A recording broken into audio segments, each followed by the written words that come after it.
እኔ ስሜ ዶክተር ሆራ ሴዲሶ እባላለሁ። የመጣሁት ከኢትዮጵያ ነው።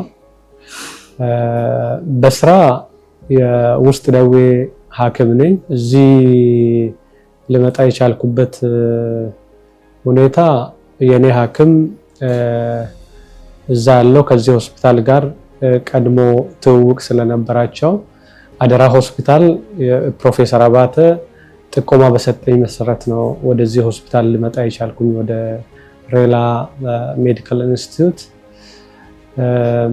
በሌላ ስመጣ የነበረው ሁኔታ ትንሽ ከበድ ያለ የህመም ደረጃ ላይ ነው የነበርኩት። ህመሜ ደግሞ እንዳጋጣሚ ድንገት ቀን ቅዳሜ ዕለት በሰላም ደንበኞችን እያየው ውዬ ሰኞ ዕለት ነው እንደ ድንገት በትውከት መልክ ጀመረኝ። ከዛ በኋላ ያለው ሁኔታ በጣም ፈጣንና ከበድ እያለ ነው የመጣው። እንደ ሐኪምም እኔም የምረዳቸው ምልክቶች ስለነበሩ ትንሽ የህመሙ ሁኔታ ከበድ ያለ እንደሆነ ከሙያዬም አንፃር እየተረዳው ስለነበረ ሕክምና እንደሚያስፈልገኝ፣ ሁለት ደግሞ ከሜዲካል ማኔጅመንት ውጪ የቀዶ ጥገና ሕክምና ወይ ደግሞ ሊቨር ትራንስፕላንቴሽን እንደሚያስፈልገኝ ከፕሮፌሰር አባተ ጋር ኢትዮጵያ ላይ ተነጋገርንና ወደዚህ ልመጣ ችያለሁ። መጀመሪያ እንግዲህ እዚህ ስደርስ የነበረው ሁኔታ በጣም ጆንዲስድ ነበርኩ፣ ወይም ደግሞ አይኔ ቢጫ ነበረ፣ መብላት አልችልም፣ ምግብ ፍላጎት የለኝም፣ ትውከት ነበረኝ፣ ሰውነቴ በጣም ቀንሶ ነበረ። ከዛ ውጪም ደግሞ እዚህ መምጣት እየመጣው በነበረ ጊዜ ጀምሮ የሰውነት እብጠትን ማየት ጀመርኩ። እዚህ ከመጣው ደግሞ በጣም የጎላ የሰውነት እብጠት ነበረኝ፣ ከእግር ጀምሮ ሆዴንም ጭምር። እዚህ ሁለቴ አካባቢ ደምቼ ኢንዶስኮፒ ተሰርቶልኛል። በአብዛኛው ጊዜ ኢቭን ክሊኒክ ስመጣ ዊልቸር ባውንድ ነበርኩኝ፣ በዊልቸር ታግዤ ነበር እንቀሳቀስ የነበረው። የሕክምና ቲሙ መጀመሪያ የሜዲካል ማኔጅመንቶችን አስቀደሙ፣ ተኝቶ መታከም አይሲዩ ድረስ ፕሮሲጀሮችንም ኢንዶስኮፒ ላይጌሽን የሚባለውን ለምደማው የህመም ሁኔታዬ እርዳታ ካረጉልኝ በኋላ ያው ወንድሜ ከኢትዮጵያ መጥቶ ሊቨር ተቀያሪ እንድሰጠኝ ፕሮሰስ ማድረግ ጀመርን ማለት ነው። በዛ ፕሮሰስ ውስጥ በህክምና የህክምና ግሩፑ ሄፓቶሎጂስቶችን ጨምሮ ነርሶችን ጨምሮ የህክምና ግሩፕ ያልሆኑ ቴክኒካል ሰራተኞችም ጭምር ያረጉልኝ እገዛ ወይ ደግሞ ማረጋጋት የኔን የነበረውን ሁኔታ እስከ ቀዶ ህክምና ድረስ ለማስተካከል ያደረጉት የህክምና ብቻ ሳይሆን ኢሞሽናሊም ብዙ ከኔ ጋር ደክመዋል። እነሱን እጅግ ላመሰግናቸው ወዳለው።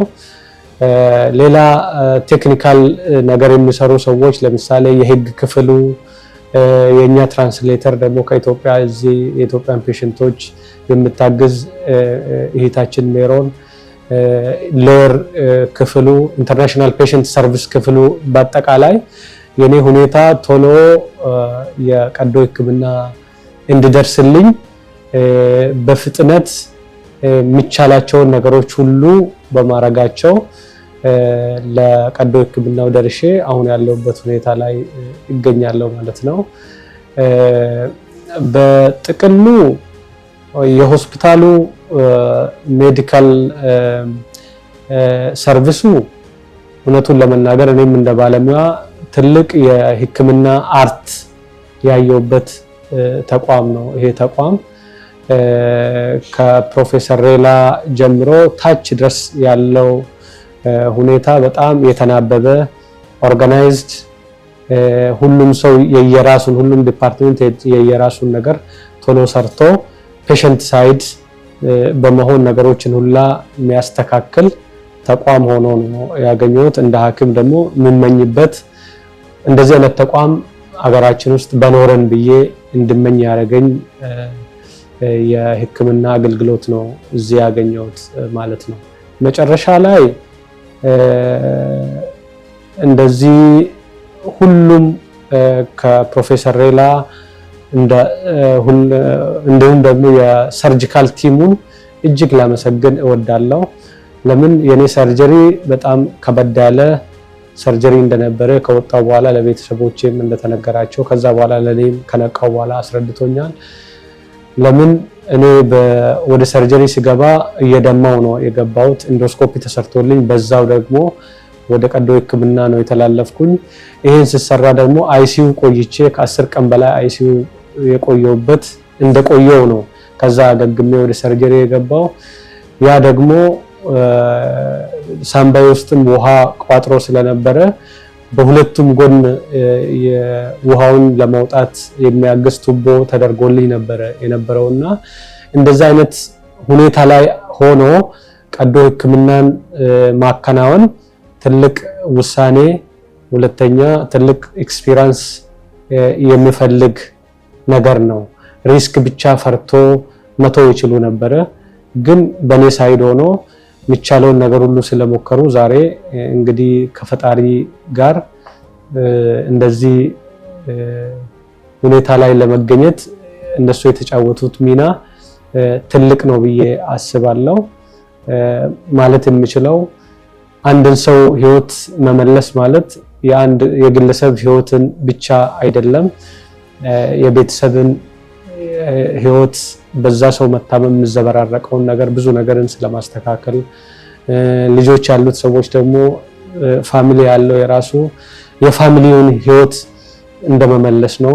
ከዛም አልፎ ደግሞ እንደ ባለሙያ ደግሞ እኔ የሚያግዛቸውን ፔሸንቶች ህይወት ላይም የራሱ አሻራ እንዳሳረፈ ነው ይሄ ሆስፒታል የሚሰማኝ ማለት ነው።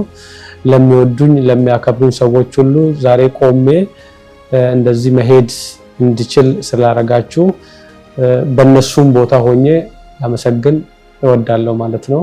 አመሰግናለሁ።